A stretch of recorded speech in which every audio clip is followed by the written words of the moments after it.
언약 속에서 우리에게 오늘 주실 하나님의 말씀은 창세기 12장 1절에서 4절 말씀입니다.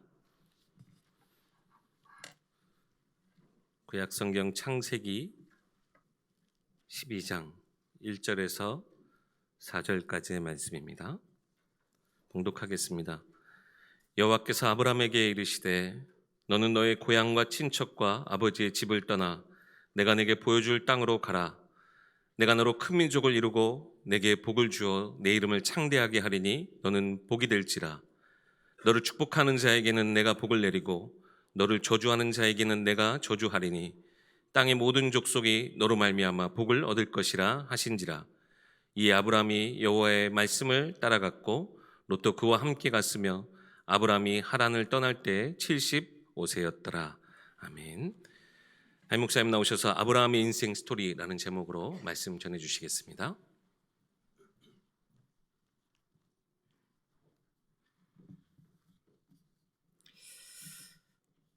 또 우리에게 2026년이라는 하나님의 특별하고 또 새로운 선물을 우리에게 주셨습니다.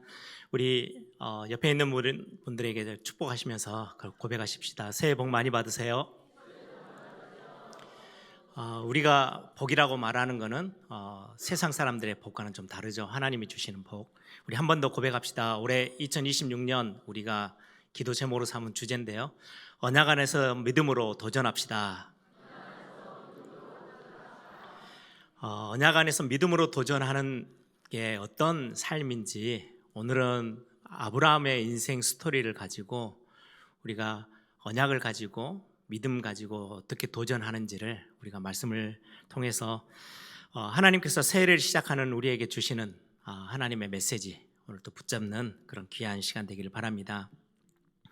오늘 말씀을 보면 가장 먼저 우리가 붙잡아야 될 부분이 하나 있어요. 그게 뭐냐니까 하나님이 저와 여러분 하나님의 구원의 축복 속으로 부르시고 하나님의 나라의 백성 삼고 하나님의 자녀 삼아서 아버지 되신 우리 하나님이 우리를 인도해 가시고 우리를 지키시고 이끌어 가시는 원리가 있어요. 그게 오늘 1절에 나와 있죠. 하나님께서 우리를 인도하시는 원리입니다. 보니까 여호와께서 아브라함에게 이르시되, 하나님이 항상 중요한 하나님의 사람을 또 공동체를 한 가정을 개인을 이끌어 오시고 인도해 가실 때는 말씀을 주셨어요. 여호와께서 아브라함에게 이르시되 말씀하시는 거죠. 언제든지 시대를 이끌어 가시고 어느 한 교회 공동체나 하나의 공동체를 주실 때 말씀을 주셔요. 개인에게도 마찬가지. 이 말씀으로 인도해 가세요. 이 말씀의 흐름을 놓쳐버리면 어떤 힘 있는 공동체라도 결국은 다른 길로 가게 돼 있어요. 그래서 개인과 가정, 공동체, 시대 반드시 말씀으로 인도하심을 시작하세요. 그 말씀 속에서 하나님의 계획, 하나님이 뭘 원하시는지 하나님의 뜻, 그리고는 저와 여러분이 어디로 가야 되는지 방향을 말씀해 주시고요. 하나님이 우리의 인생 가운데 이 시대 가운데 어떻게 일하실지를 보여주시는 게 말씀이에요. 그래서 우리에게는 성경 66권은 굉장히 중요하죠. 하나님의 말씀이니까요. 우리가 1월 1일 첫날 아침에 오전에 모여서 같이 함께 신년 한 해를 시작하면서 하나님이 우리에게 주신 메시지를 이렇게 붙잡았죠. 새해 메시지를 받는 거는 어느 종교인들처럼 새해 이렇게 아침 일찍부터 공을 들이고 하루 이렇게 여러분들 무속인들 보세요. 새벽같이 일어나가지고 공들여요. 막 씻고 닦고 다 해요. 왜요? 그거는 그들의 종교적인 의식일 뿐이지 우리는 지금 그런 의미로 새해 나와가지고 예배하는 게 아니에요. 말씀이 우리에게 필요하기 때문에 그래요. 하나님이 우리를 어디로 인도하실지, 하나님이 우리의 삶에, 우리 교회 안에 어떻게 역사하실지를 말씀을 통해서 먼저 보여주셔요. 여러분, 신앙생활 하면서 전부 다 이상하고 잘못되어지고 삐뚤어지고 틀린 길을 가는 사람들 보면 말씀하고는 전혀 상관없는 길을 가요. 뭘 봤대요. 막 눈에 보였어요. 그게 한두 사람이 아니에요. 공동체 안에서 막 여기저기서 같은 걸 봐요. 그럼 확 이상한 데로 가요. 예전에 여러분들 요즘 들어서 다시 TV에서 뭐 옛날 1992년도 다미 선교회, 휴거 이런 다큐멘터리들을 보여주더라고요. 옛날 생각이 나더라고요. 그 사람들이 수십만 명이 왜 그렇게 막 모여드냐니까요. 뭘 같이 봤대요. 같은 걸 봤대요. 하나님은 우리에게 지금 이 시대에는요, 말씀을 주시지 뭐 이것저것 보여줘가지고 막 헷갈리게 만드시는 분이 아니세요. 반드시 여러분들은 말씀을 가지고 확인하고 점검하셔야 해요. 우리가 어디로 가야 되는지, 하나님은 우리 인생 가운데, 우리 교회 가운데, 이 공동체 가운데, 이 시대 앞에 우리를 어떻게 역사하시고 어떻게 인도해 가시는지 말씀을 확인하는 거죠. 그래서 광야 40년 그리고는 가나안 정복 모두 다 언약궤, 하나님의 말씀을 상징하는 언약궤를 앞세우고 그 언약궤를 따라가래요. 그게 흔들리지 않고 곁길로 가지 않고 승리할 수 있는, 시간을 허비하지 않고, 아까 우리 찬송 불렀죠. 우리 인생을 허송세월 보내지 않고 갈 수 있는 비밀이 말씀을 붙잡는 거예요. 또 하나는 하나님이 우리에게 말씀을 주실 때 저와 여러분이 이 말씀 안에서 새 은혜를 경험하는 거 굉장히 중요해요. 광야길에서 하나님께서 1년에 한 번, 한 달에 한 번, 일주일에 한 번 만나를 주신 게 아니고요, 매일매일 만나를 허락하셨어요. 그 말은 매일 우리는 하나님이 주시는 은혜가 우리 앞에 있어야만 우리는 건강한 삶을 살아갈 수 있어요. 그래서 신앙생활하는 중에 새 가족만이 새 은혜가 필요한 게 아니에요. 어떤 목사님들은 우리 오래된 신자들, 신앙생활 오래 한 분들을 헌가족, 묵은 성도 이렇게 표현하는데, 아무리 묵은 성도라도 새 은혜를 받으면 하나님의 새로운 응답의 그 길을 걸어갈 수 있어요. 그래서 신앙생활에서 가장 방해되는 거는요, 무뎌지는 거예요. 익숙함을 넘어서서 무뎌지는 거. 매주일 우리가 예배를 1년만 해도 주일날만 따져도 52번이에요. 52번을 우리는 예배하러 와요. 그러다 보니까 자꾸 듣게 돼요. 자꾸 같은 틀이, 우리 예배 분위기가 막 바꿔지는 게 아니잖아요. 그 예배 속에 있다 보니까 새 은혜를 경험하지 못하고 그냥 예전에 받았던 은혜, 그걸 그냥 유지하고 그냥 가는 경우가 참 많이 있어요. 익숙함을 넘어서 무뎌지는 거는 우리 신앙생활의 가장 큰 걸림돌이고 방해거리예요. 여러분들이 오늘도 새 은혜를 하나님 앞에 구하는 그런 축복이 있길 바랍니다. 우리가 2025년 이제 다음 주 주보가 마무리되어지는 때가, 광고에는 토요일까지 성경 읽기 마무리해 주세요라고 했는데요. 한 목요일 정도까지는 알려주세요, 우리 교육자들에게. 그래야 주보에 이제 마지막 실리고 그렇게 됩니다. 이번에 보니까 이제 120독이 넘어섰어요, 목표를. 그래서 여러분들 올해 2026년에는 한 150독 세워서 갈 겁니다. 같이 함께 성경 읽고, 목사님 작년 재작년 열심히 많이 읽었는데 또 읽어야 됩니까? 우리는 새 은혜가 우리에게 필요해요. 여러분들이 또 다시 하나님 앞에서 말씀이 우리를 어떻게 인도하시는지, 우리가 아침을 오늘 먹어요, 내일 또 아침 먹어요. 우리가 아침 먹었으니까 한 일주일은 안 먹어도 되겠네, 그런 법이 없어요. 여러분들이 식사를 매 끼니 안 하면 우리는 에너지를 다 잃어버려서 정상적인 삶을 살 수가 없어요. 내일 되면 또 하루 세 끼 또 찾아서 먹어요. 그 다음 날이며 또, 그게 우리의 육신의 삶과 똑같이 영적인 것도 우리에게 매 주일마다 매일마다 우리에게 새 은혜가 필요해요. 그래서 여러분들이 오늘도 당연한 은혜가 아닌 하나님이 이 말씀 통해서 저와 여러분에게 주시는 새 은혜를 붙잡는 시간이 되길 바랍니다. 오늘 1절을 보시면 아브라함에게 말씀하신 게 있어요. 명하신 게 있어요. 여호와께서 아브라함에게 이르시되, 뭐라고 말하느냐, 두 단어를 여러분들이 가장 먼저 기억하시기 바랍니다. 너의 고향, 친척, 아버지의 집을 떠나. 그리고 두 번째는요, 내가 너에게 보여줄 땅으로 가라. 떠나 가라, 이렇게 말씀하세요.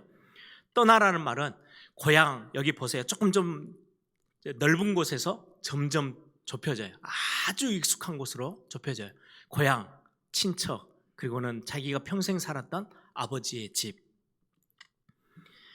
내 삶에서 가장 익숙한 것, 세상 것을 말하는 거죠. 여러분 창세기에 그 아브라함을 부르시기 바로 전 흐름들이 어떤 흐름인지 여러분들 너무나 잘 아시죠. 에덴 동산에서 쫓겨나와서 인간이 자기 중심으로 우리가 우리의 나라를, 우리들의 뭔가를 세워보자. 하나님이 원하시는 나라 말고, 하나님이 통치하시는 나라 말고 우리들의 것을 세워보자 라고 해서 세운 게 네피림이에요. 그리고는 바벨탑을 쌓기 시작했어요. 네피림을 하나님이 완전히 무너뜨리셨어요. 그러고 나면 다시 정신을 차려야 되는데 또다시 바벨탑을 하나님보다 더 높아지겠다고 쌓기 시작해요. 그때 하나님이 그 바벨탑을 무너뜨리고 전 인류를 다 흩으셨어요. 그래서 흩어져서 살고 있는, 지금 아브라함의 가문이 살고 있는 곳이 갈대아 우르라는 곳이에요. 갈대아 지역에 우르라는 큰 대도시예요. 어마어마한 사람들이 모여 살았어요. 그 당시에 문명을 이룰 만큼의 큰 도시예요. 그 우르라는 도시에서 아브라함의 가족들은 뭐하고 살았냐? 여호수아서 24장 2절을 제가 잠깐 읽어드릴게요. 여호수아서 24장 2절에 옛적에 너희의 조상들 곧 아브라함의 아버지 나홀의 아버지 데라가, 아브라함의 아버지가 데라죠. 강 저쪽에 갈대아 쪽에서 거주하여 다른 신들을 섬겼다. 우상 섬기고 있었어요. 이게 지금 왜 거기서 떠나라 라고 말씀하냐니까요. 너희의 고향, 친척, 아버지의 집, 거기는 너무 아브라함이 익숙하게 살았던, 우상 섬기고 하나님과는 전혀 상관없는 세상 것 붙잡고 살았던 그 현장을 떠나라 라고 말씀해요. 삶의 관습, 여러분들 많은 2026년을 시작하면서요 돌아보셔야 돼요. 내 삶에 세상 것, 말씀과 상관없이 세상에 익숙해 있는 것, 세상의 가치관, 세상에서 말하는 문화, 세상에서 말하는 그런 뭔가 사상, 이런 것들로 내가 얼마만큼 물들어 있는지 거기서 떠나오래요. 아브라함을 거기서 빼내셨어요. 하나님의 나라, 하나님의 통치가 있는 곳이 아닌, 하나님의 말씀이 힘있게 작용하고 있는 곳이 아닌 세상의 것으로, 내 중심으로, 사람 중심으로 진행되어지는 모든 것에서 떠나와라 라고 말씀해요. 하나님 없이 번영을 이루고 있는 곳이 갈대아 우르예요. 아브라함이 살던 곳, 거기에 문화, 거기에 가치관들, 하나님은 그 속에서 우리를 부르셨거든요. 하나님의 부르심, 하나님의 택하심. 언제부터 우리를 이 자리에 세우시기로 계획하셨냐? 에베소서에 보면 창세전에 택하셨대요, 우리를. 그래서 그 하나님의 택하심과 부르심에는요 후회함이 없으세요. 복 주시기 위해서 우리를 부르셨어요. 그래서 여러분들이 하나님이 주시는 복, 이 복은 세상의 것들을 거기에서 빠져나와서 손을 뗄 때, 거기에서 세상 것에서, 익숙한 것에서 떠나올 때 하나님의 복은 기다리고 있어요. 여러분들이 오늘 말씀을 통해서 하나님이 나에게 어디에서 떠나라고 하시는지, 어디에서 내가 바꿔야 되는지, 방향을 바꿔야 되는지를 여러분들이 묵상하며 답을 찾기를 바랍니다. 두 번째 단어가요, 가라라는 단어예요. 이 단어는요, 뭔가 지금 여러분들, 저는 최근에는 더 많이 그런 것 같아요. 길을 외워지질 않아요. 그냥 내비게이션이 켜지면 그거 그냥 따라가요. 그러다 보니까 그거 없으면 어디로 가야 되지? 광주길인데도요 헷갈릴 때가 참 많더라고요. 뭔가 하나님이 아브라함을 이끄신데 대단한 아주 구체적인 어떤 세미한 가이드라인을 주시면서, 지도를 주면서 내비게이션을 켜서 이거 따라가, 이 말씀이 아니에요. 여기에서 가라라는 명령어는요 그런 명령어가 아니에요. 그냥 대책 없이 그냥 가라는 거예요. 그냥 가봐 라고 하는 말이에요. 뭔가 구체적인 그림을 주시고, 가나안 땅 가면 이런 일이 있을 거고, 네 가는 길에 뭔가 막 설명이 없어요. 그냥 가라는 거예요. 내가 너에게 보여줄 그 땅으로 그냥 가. 이 명령어는 굉장히 우리의 신앙생활에 있어서 굉장히 중요한 의미가 있어요. 막연한 상황 가운데 그냥 가려는 거예요. 굉장히 모호하고 불확실해요. 확실한 뭔가를 딱 가지고 이거니까 무조건 가, 이게 아니에요. 여러분 히브리서 11장 8절에 보면은 이 아브라함의 심정을 그대로 표현하고 있어요. 믿음으로 아브라함은 부르심을 받았을 때에 순종하여 장래의 유업으로 받을 땅에 나아갈새 갈 바를 알지 못하고 나아갔대요. 어떻게 해야 될지는 모르는 상황에 그냥 순종하고 가라라고 하니까 자기 고향 집을 떠나서 아버지의 집을 떠나서 가는 거예요. 그냥 뭘 말해요? 올해 2026년 주제와 연결을 하는 거예요. 지금 오늘 아브라함의 인생 스토리를 가지고 어떻게 믿음으로 도전했는지, 하나님이 내 인생은 책임질 거야, 아브라함에게 너 인생은 내가 책임질 거니까 그냥 가, 앞뒤 없어, 괜찮아. 아니 지금 너무 모호하고 너무 불확실하고 아무 그림도 없이 저한테 가라고 하는 겁니까? 그래, 가. 내가 너의 창조주 하나님이야. 지금 저와 여러분에게는 뭐라고 말씀하세요? 여러분들 아버지가 누구세요? 육신의 아버지는요, 우리의 모든 것을 감당해 줄 수가 없어요. 저희 자녀들도, 제 아이들도 와, 아빠 이거 했으면 좋겠어, 저거 했으면 좋겠어요. 그럼 제 머릿속에 먼저 막 계산이 돌아가요. 아, 저거는 너무 돈이 너무 많이 드는데, 아, 저걸 어떻게 설득해내지? 어떻게 좀 짜증 안 내면서 기분을 안 상하게 하면서 그걸 못하게 하지? 이게 생각이 팍 들어요. 왜요? 아니 집에 다 해주고 싶은 게 아버지의 마음인데 그렇게 할 수가 없어요. 능력이 안 돼요. 한계선이 반드시 있어요. 근데 우리의 진짜 아버지는 누구세요? 하나님이세요. 하나님이 우리 아버지세요. 그 아버지가 그냥 가, 내가 너를 책임져 줄 거야 라고 말씀하고 계시는 거예요. 갈 바를 알지 못해서 힘들어할 수 있는 상황인데도 믿음의 용기 가지고 그냥 도전해 가는 거야 라고 말씀하고 계세요. 저는 제가 어느 날 제 모습이 그랬어요. 막 상상을 했어요. 말씀 들으면요, 우리가 굉장히 꼭 가스라이팅 당하는 것처럼 뭔가 막 부풀어져요. 와, 이렇게 될 것 같다, 저렇게. 그리고는 현실 앞에 딱 서면은요, 망설여요. 와, 도전을 못해요. 머뭇거릴 때가 너무 많아요. 왜요? 구체적이지 않으니까. 주일날 오면 막 믿음이 막 뜨거워질 때도 있어요. 그런데 현실 앞에 딱 서면은요, 이 믿음이 갑자기 아주 냉랭해져요. 이거 진짜 가는 건 맞나? 그래서 어떤 분들은 기도해야죠. 그래서 계속해서 기도만 하고 있어요. 굉장히 믿음 있는 것처럼 보이죠. 기도하고 있어요. 기도하고 있어요. 제가 예전에 그랬거든요. 믿음이 있어서 기도하고 있는 게 아니었어요. 믿음이 없어서 기도하는 거예요. 기도하는 척 하고 있는 거예요. 한 발을 못 딛고 머뭇거리고 있는 것뿐이에요. 어느 날 진짜 내 앞에 하나님이 구체적으로 이거는 1, 2, 3, 4, 5, 6, 7 이렇게 해서 싹 단계를 저에게 보여주신 게 아니에요. 그냥 가래요. 그런데 어느 날 확신이 생겼어요. 그렇지, 하나님이 나의 아버지시고 그분이 나와 함께 하신다고 약속했지, 그러면 가는 거야. 그래서 머뭇거리지 않고요, 어느 날부터 도전하기 시작했어요. 저의 근거가 있어요. 성경에. 저는 많은 청년들 만나면 그 이야기를 해요. 바울이 땅 끝까지 이르러 모든 족속에게 가서 복음 전해라, 이 말씀 딱 하나 붙잡고요. 그때 당시에는 지금처럼 차나 교통수단이 좋은 것도 아니잖아요. 얼마 안 되는 거리를 가도요, 한 달, 1년씩 걸리는 그 거리를 바울은요 바로 도전했어요. 나름대로 계획 세워서요, 도전하기 위해서 탁 계획해서 소아시아로 뛰어갔어요. 근데 하나님이 문을 다 막으셨어요. 왜요? 그 방향이 아니라는 거예요.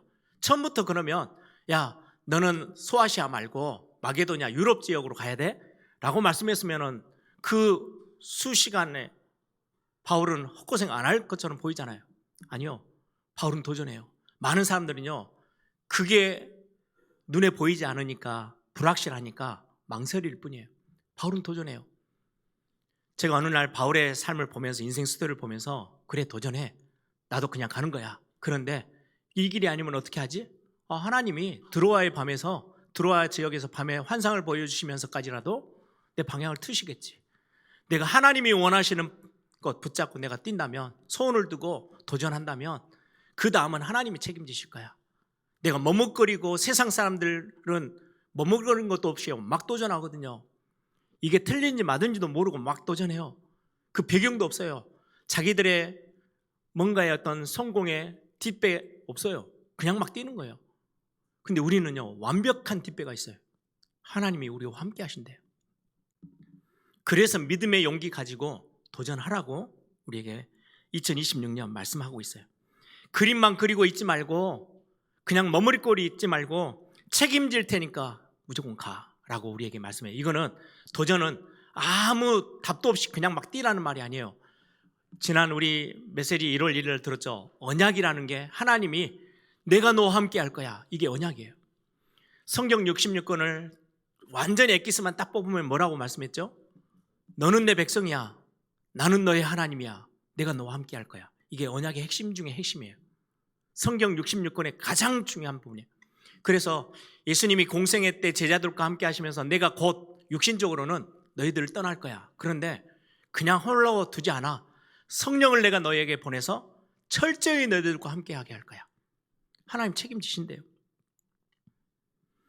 우리가 걸어가는 모든 과정이 실패처럼 보일 때도 있어요. 어떨 때는 넘어져요. 어떨 때는 잘 안 돼가지고 장벽에 만나서요. 엄청나게 어려움을 겪을 때도 있어요. 그런데 전체로 딱 보고 아브라함이 고백했던 것처럼 여기까지 나를 인도하신 분이 하나님이시구나. 하나님은 내 인생 가운데 실수가 없으시구나. 하나님이 나를 완전히 책임지시는 거구나 라는 것들을 하나님은요 마지막 완전히 모든 것들을 다 반전으로 뒤바꿔서라도 우리를 복의 자리에 세우시는 분이 하나님이세요. 지상명령 땅끝까지 복음 전해라. 모든 민족에 가서 복음 전해라 하고 너가 열심히 내야지 라고 끝내시는 게 아니에요. 여러분들 마태복음 28장 20절 마지막 절이 뭐예요? 내가 세상 끝날까지 내가 너희와 항상 함께 있을 거야 라고 말씀하세요. 그래서 그냥 뭔가 그림이 뚜렷하지 않은 것처럼 보여도 그냥 가도 돼. 내가 책임질 거니까. 너는 내 자녀야. 너는 내 백성이야. 내가 너의 하나님이고 내가 너의 아버지야. 내가 너와 함께 할 거야 라고 말씀하고 계세요. 빌립보서 1장 6절에도요. 너희 안에 착한 일을 시작하시니가 우리 안에 구원 주시고 우리를 하나님의 자녀 백성 삼으신 그분이 그리스도 예수의 날까지 우리를 이루어 가신대요. 내가 거기를 이루기 위해서 열심히 몸부림치면서 가는 게 아니고 너희 속에 착한 일을 시작하신 그분이 그리스도의 날까지 이루어 가실 거래요. 우리가 그것을 확신한다라고 바울은 고백하고 있어요. 예수님이 땅에 오시면서 예수님의 이름 자체가 뭐예요? 임마누엘이에요. 내가 너와 함께 할 거야. 내가 너희들과 함께 할 거야. 우리 에일의 공동체, 이 교회와 이 믿음의 신앙의 공동체와 내가 함께 할 거야. 너와 너의 가정 내가 책임질 거니까 아무 염려하지 마. 미래가 안 보이니? 도전하라 그러는데 뭔가 뚜렷한 그림이 없니? 아니야. 내가 책임질 거니까 언약 안에만 있어. 하나님이 어떤 분인지만 붙잡고 그것 믿고 도전하면 되는 거야. 우리에게 말씀하고 계세요. 제 개인적으로도요. 현실의 벽들이 너무 높았어요. 진짜 높은 장벽이었어요. 교회에서 어렸을 때부터 신앙생활하고 신학교 다니면서 하나님이 함께 계시고 믿음으로 고백해야 되고 다 아는 단어들이에요. 너무 익숙해요. 제가 후배들 만나면 앞에서 메시지 하러 서면 신학생 선배라고 메시지 할 시간들이 생겨요. 그럼 하나님을 믿으세요 다 이야기하는데 제 인생 가운데 아주 작은 뭔가만 딱 부딪혀오면요 어디로 가야 될지 모르겠더라고요. 너무 답답해요. 혼자만의 펴내지 못하는 고민들이 얼마나 많이 하는지요. 나중에 어느 날 하나님 앞에 몸부림쳐서 하나님 왜 나는 내 신앙생활이 더 이상 나아가지 못하고 그냥 한자리에 그냥 이렇게 처박혀 있는 그런 모습밖에 안 됩니까? 하나님 나에게 진짜 답을 달라고. 아니 바울하고 나하고 신앙생활의 근본이 같아요. 바울이 만난 그리스도, 내가 만난 그리스도. 근데 왜 나는 이렇게도 삶에서 다른 부분이 너무 많습니까? 이 답을 달라고. 이래야 목회의 그 길을 진짜로 후회 없이 하나님 앞에 드릴 수 있지 않겠냐고. 그때 하나님이 저에게 주신 말씀을 묵상하다 저에게 다가온 하나님의 응답이었어요. 특별한 건 아니었어요. 너무나도 잘 알고 있는 말씀인데요. 그게 저에게 실제가 됐어요. 내가 너와 함께하고 있잖아. 그때 제가요 진짜 제가 있던 그 공간 별로 크지도 않은 공간에서요 막 굴렀어요. 너무너무 이게 저에게는 어떻게 감당하기 힘들 만큼 저에게 다가오는 하나님의 그 신호였어요. 내가 너와 함께할게. 하나님이 나와 함께하면 내가 왜 이것 때문에 고민하고 있었지? 왜 이것 때문에 내가 마음 상하고 있었지? 왜 이것 때문에 염려 걱정하고 그렇게 맨날 며칠 울면서 바둥바둥 버리면서 있었지? 하나님 나와 함께 하시는데. 그 이후로 진짜로요, 저에게도 문제 있어요. 저에게도요, 고민할 것들이 정말 많이 생겨요. 그때마다 저에게 있어서 답은 딱 하나예요. 아, 하나님이 나와 함께 하시지, 하나님이 책임지신다 하셨지, 그럼 이건 믿고 또 한 발을 내딛는 거야. 도전하는 거야. 이게요, 30여 년 지나오면서 그게 제 인생의, 어떻게 보면 인생 스토리의 원리가 됐어요. 여러분, 예배 마치고 현장으로 이제 나아가실 때 항상 설교자가 축도하죠. 하나님의 복을 선포해줘요. 예수 그리스도의 은혜, 하나님의 크신 사랑, 성령 하나님의 내주 인도 충만이 너희들과 함께 있을 거야. 마음껏 믿고 현장으로 나아가. 괜찮아 라고 오늘 또 우리에게 말씀하고 계세요. 오늘 이 말씀을 가지고 아브라함이 나아갔어요. 하나님이 말씀하신 대로, 그래 내가 순종하고 가야지, 갈 바를 알지 못하는 땅이지만 그래 가보자 라고 갔어요. 갔더니 텅텅 비어있는 곳에 다 가서 하나하나 다 자기 걸로 삼은 게 아니었어요. 6절을 한번 보세요. 엄청 당황스러운 상황이 펼쳐져요. 6절에 보시면 아브라함이 그 땅을 지나 세겜 땅 모래 상수리 나무에 이르니 이제 가나안 땅에 들어갔죠. 갔더니 그때에 가나안 사람들이 그 땅에 거주하고 있었어요. 이미 정치, 경제, 문화, 사회, 종교 완전히 세팅 딱 해가지고요, 이미 거기에서 자기들이 그 땅의 주인으로 딱 살고 있는데요, 아브라함 가면 거기에서 자기 걸로 삼으려면요, 방법이 딱 하나밖에 없어요. 전쟁을 일으켜야 되는지 싸움에서 이겨야 돼요. 근데 지금 아브라함은 아들도 하나 없어요. 그때는 자식이 무기거든요. 아들이 하나도 없이 그냥 조카 손잡고 지금 가나안 땅 들어갔더니 내가 너에게 줄 땅 가라 했더니 가서 봤더니 텅텅 비어서, 야, 이런 곳이구나. 이게 아니에요. 들어가자마자부터 여리고 성부터 봤겠죠. 어마어마하게 장벽을 쌓고 있고 이미 거기서 주인 노릇하고 있는 가나안 족속들이요, 이미 장악 다 하고 있어요. 거기에서 어떻게 뿌리를 내려요? 그 땅을 어떻게 내 것으로 만들어요? 얼마나 당황스럽고 얼마나 황당하고 앞이 보이지 않고 두렵고 모든 게, 아니 믿음 가지고 도전해서 왔더니 상황이 너무 어려운 상황인 거예요. 도저히 가늠할 수 없는 문제 앞에 딱 서게 됐어요. 그게 오늘 본문의 내용이에요. 이미 기존의 문명이요, 딱 거기에 정착하고 있는 거예요. 이때 아브라함의 태도를 보세요. 7절, 8절 두 번이 반복돼서 나와요. 7절에 제일 뒷줄에 보면 여호와께 그가 그곳에서 제단을 쌓고, 8절에도요, 그가 그곳에서 여호와께 제단을 쌓고 여호와의 이름을 부르더니. 여러분, 2026년 믿음으로 언약 안에서 도전하고 갔더니 일이 다 술술 풀려 있는 게 아니고요, 뭔가 엉켜 있고요, 실타래가 꼬여 있는 것처럼 다 엉켜 있고 문제 앞에 있고 장벽이 딱 버티고 있고 당황스러운 현장. 이거 어떻게 해야 되지? 발을 디딜 수도 없을 만큼 황당한 현실이 여러분들 앞에 펼쳐질 수도 있어요. 그때 여러분들이 그 문제에 봉착했을 때, 여러분들을 어렵게 만드는 그 상황 가운데 처했을 때 여러분들이 절대 놓치지 마셔야 될 게 하나 있어요. 그게 예배예요. 예배에서 모든 것들을 하나님이 풀어나가시는 거예요. 아브라함이 그 상황을 보자마자 바로 제단을 쌓았어요. 예배의 단을 쌓았어요. 거기에 모든 해답이 다 있어요. 여러분들 한 해 2026년 어떤 문제 앞에 있다, 사람한테 쫓아가지 마시고 예배하는 자리를 지키시고 예배하는 데 집중하시고 하나님을 바라보는 데 집중하세요. 말씀에 집중하세요. 그러면 하나님은 반드시 여러분들의 인생을 후회함이 없이, 실수함이 없이 여러분들을 정확하게 우리를 인도하실 줄 믿습니다. 이게 성경의 아브라함의 인생 스토리를 보면서 우리가 찾아내야 될 답이에요. 하나님의 말씀 따라 명령 따라 갔는데도 불구하고 응답이 펼쳐져 있는 게 아니었어요. 너무나도 황당한 상황 속에 있는데 그 안에서 아브라함은 예배의 자리를 폈어요. 이게 아브라함이 하나님 앞에서 복의 엄청난 축복의 자리, 결국 어떻게 됐어요? 가나안 땅 완전히 차지했어요. 무조건 2026년 문제, 어려움, 위기가 다가온다, 높은 장벽을 만났다, 내가 예배에 더 집중해야 될 시간이구나, 하나님이 오늘 내게 말씀하신 것들을 더 확실하게 붙잡을 시간이구나. 내가 하나님께 집중해야지. 내가 하나님의 말씀 앞에 서야지. 여러분들이 그 응답의 시간을 여러분들이 놓치지 않기를 바랍니다. 마지막입니다. 2절 3절에 보면 이 아브라함이 말씀하시고 떠나가라 라고 말씀하시면서 약속하신 것들이 있었어요. 2절 3절 2절 사이에 복이라는 단어가 5번이나 나와요. 무슨 말이에요?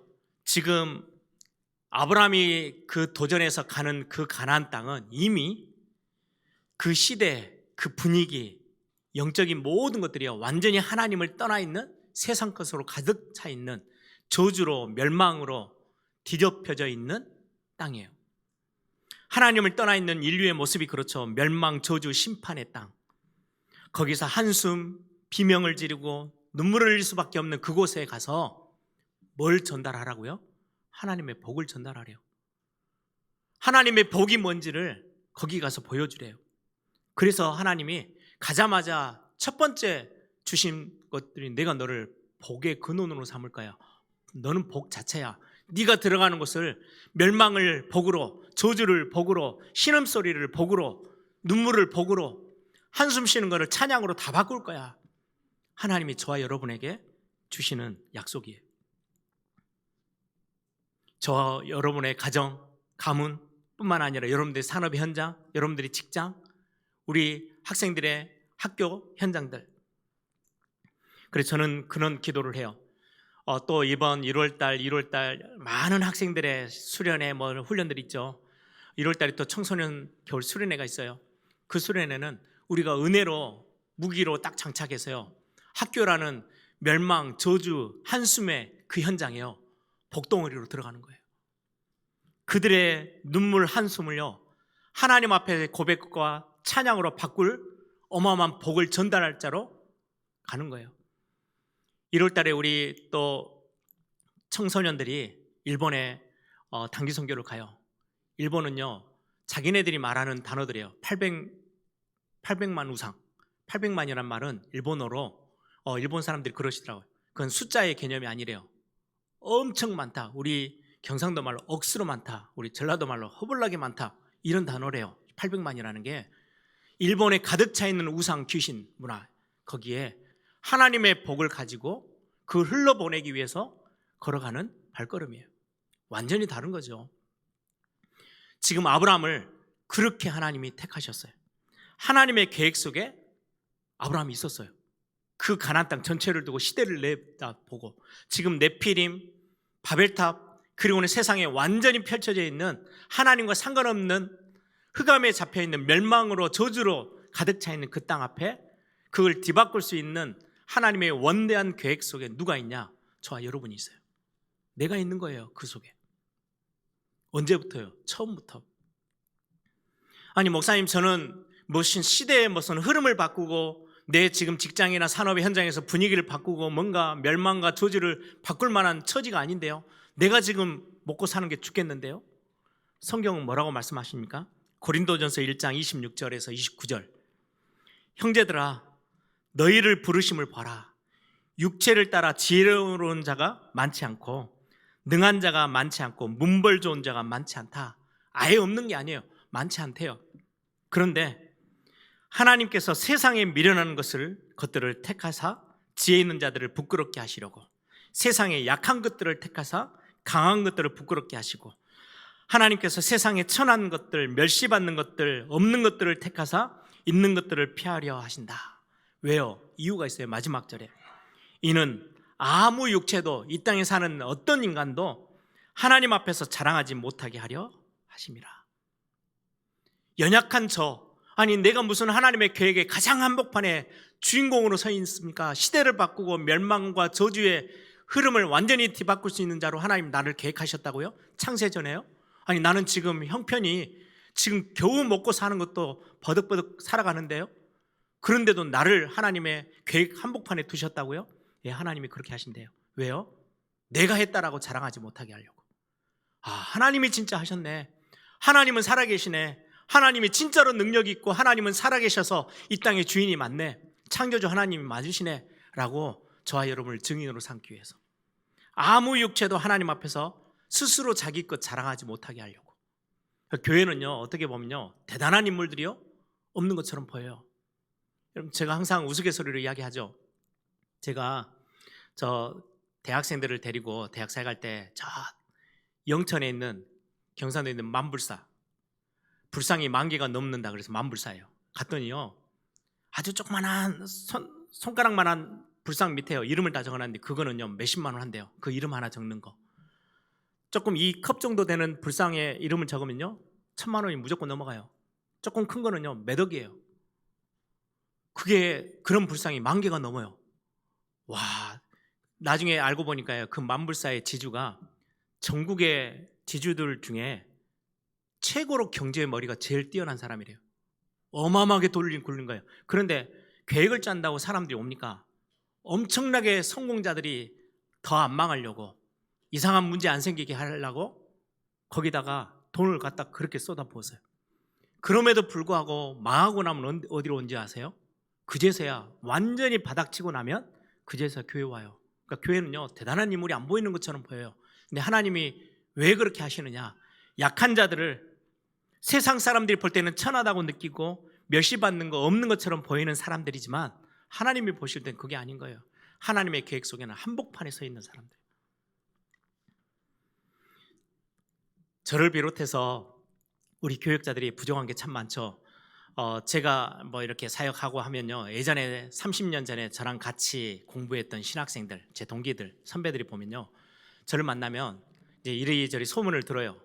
뭐 이런 박성진이가 이런 일을 했단다, 사역을 한단다 이러면요, 만나면 아주 묘한 웃음을 지으면서 성진이가 진짜로? 그 이야기가 정말 많아요. 당연하지, 성진이 그 정도 할 수 있어, 이게 아니에요. 왜요? 제가 학생 때 비춰졌던 제 모습은요 정말 연약함이 짝이 없었어요. 선배들이 돕지 않으면 혼자서는 아무것도 못 해낼 만큼 경제적으로도 모든 것들이 부족했던 사람이에요. 근데 어느 날 하나님이 붙잡고 이렇게 저렇게 쓰실 때는요 막을 자가 없는 거예요. 왜요? 저는 지금까지도 고백이요, 제가 했다라고 고백할 수가 없어요. 왜? 제 모습을 저는 너무 잘 아니까. 하나님만이 하실 수 있고 하나님이 하신 거예요. 여러분들, 우리 안에 똑똑하고 아주 훌륭하신 분들이, 능력 있는 분들이 있죠. 그런데 그분들을 통해서 뭔가가 일이 되어지면요 한 명도 빠짐없이 내가 했어 라고 되기 때문에 하나님은 그것보다 약한 자들을, 부족한 것처럼 보이는 자들을 하나님 쓰신대요. 그래서 하나님이 굉장한 능력으로 하나님이 하심을 드러내 보여주신대요. 오늘 3절에 보니까 모든 땅의 모든 족속이 너로 말미암아 복을 받을 거다. 너로 말미암아, 너 때문에 많은 사람들에게 복을 다 나눠주는 너로 말미암아, 이 단어의 뜻도 있어요. 또 반대로는요, 여러분들이 하나님의 복을 받는 모습을 보면서 모델로 삼는 거예요. 저렇게 하니까 하나님의 복이 진짜로 임하네, 나도 저렇게 살아야지. 저는 제가 결혼 주례 같은 거 할 때 타이틀로, 제목으로 삼을 때가 모델이란 단어예요. 모델이 되세요. 다른 사람 보고 따라오고 배우고 닮아갈 수 있는 그런 자리. 내가 하나님의 복을 받아서 나눠주는 것도 있고 다른 사람들이 나를 보면서요 모델 삼을 수 있는. 그래서 저는 제가 한 달에 한 번씩 안수집사회 원래가 있으면요 잠깐 가서 뭐 1, 2분도 안 되는 시간이지만 잠깐 메시지를 해요. 항상 제가 하는 말, 응답의 모델. 교회 안에서 많은 후대들이 보고도, 또 새가족들이 보면서요, 우리 중직자들을 보면서요, 응답이라는 게 저렇게 되는구나, 하나님을 바라보는 사람들의 삶이 이렇구나, 모델이 되는 거예요. 이게 너로 말미암아라는 단어예요. 여러분들이 오늘 또 교회의 헌신, 또 여러분들이 같이 함께 마음 담아서 교회를 세워나가는 모든 일에, 어떤 장로님이 그러시더라고요. 젊은 청년들에게 진짜 가르쳐주고 싶대요. 하나님을 향하여서, 교회를 향하여서 이렇게 헌신하고 시간을 드리고 하나님 앞에 마음 드리고 헌금했을 때 하나님이 상상외로 갚으시는, 하나님이 베푸시는 그 응답을 말해주고 싶대요. 왜? 그게 중직자예요. 그게 믿음의 선배들이에요.